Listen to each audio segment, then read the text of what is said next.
Well, I'm pleased to say that Simcha Rothman joins me now. Thank you. Welcome to the program. Now, you were meant to arrive in Australia tomorrow morning. Tell me, when did you find out that your visa had been cancelled? I actually got it this morning. It was I woke up at 5:30 in the morning. I got it. It was sent like half an hour before. So it was very early in the morning in Israel. And sadly, I have to say, I saw this message, and I saw that I am being blamed not for any controversial comments that I made, but on ideas and comments that are accepted by wide consensus in Israel.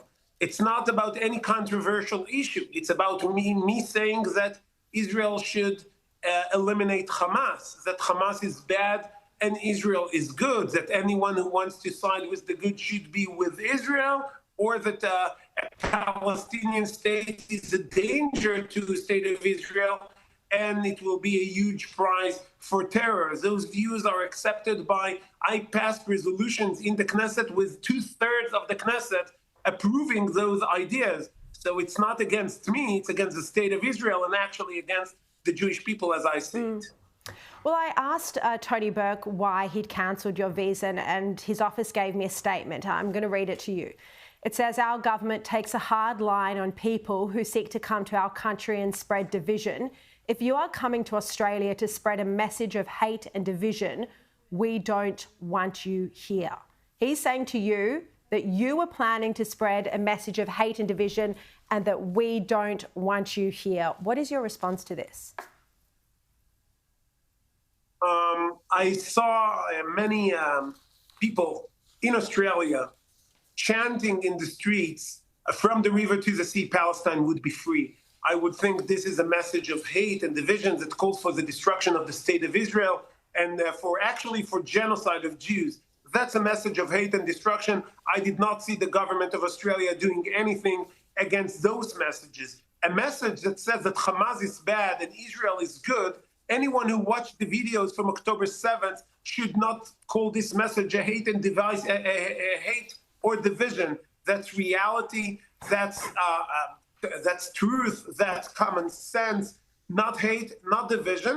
And also, I am coming to Australia to spread the message that the state of Israel is behind the Jewish community facing terrible anti-Semitic attacks on synagogues and on community centers that everyone in Australia knows about. So to say that anyone who is coming for the support of the Jewish community just by his appearance create hate and division tells more about the Minister of Home Affairs than about me or about the state of Israel. The government's also citing examples that in a media interview, now I haven't seen this media interview myself, this is according to the government, they claim that you called Palestinian children enemies in a media interview. Is that true? I said, they asked me in an interview, they asked me, why shouldn't Israel allow Palestinians to go into Israel?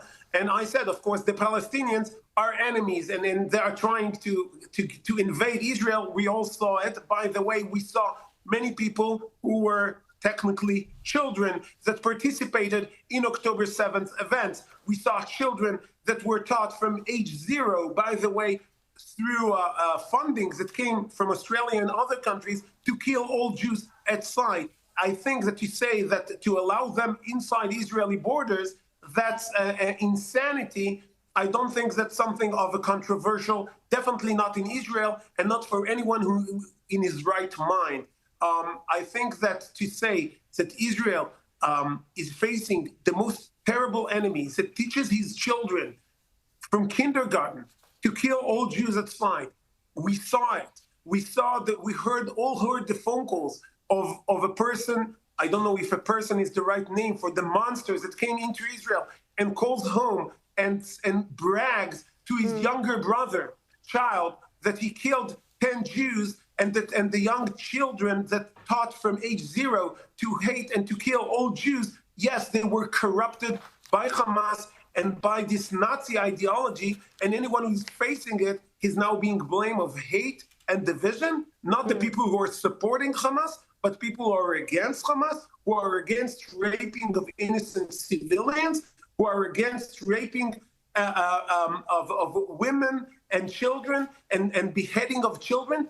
That if you are against it, then you are spreading hate and division. Shame on Minister Burke. Well, that education program that you're speaking about, where children are indoctrinated to hate Jews in Israel, that was one of the things the Prime Minister Anthony Albanese said he discussed with Palestinian Authority leader Mahmoud Abbas. He said Mahmoud Abbas agreed, if you can believe him, who would believe Mahmoud Abbas, but Albanese put that education program on the table in his discussions with Mahmoud Abbas, and he said that the Palestinian leader did agree to end it. So look, supposedly that program's a concern for the Prime Minister as well, but perhaps it was the expression. I don't know. I haven't seen the interview that the government's referring to.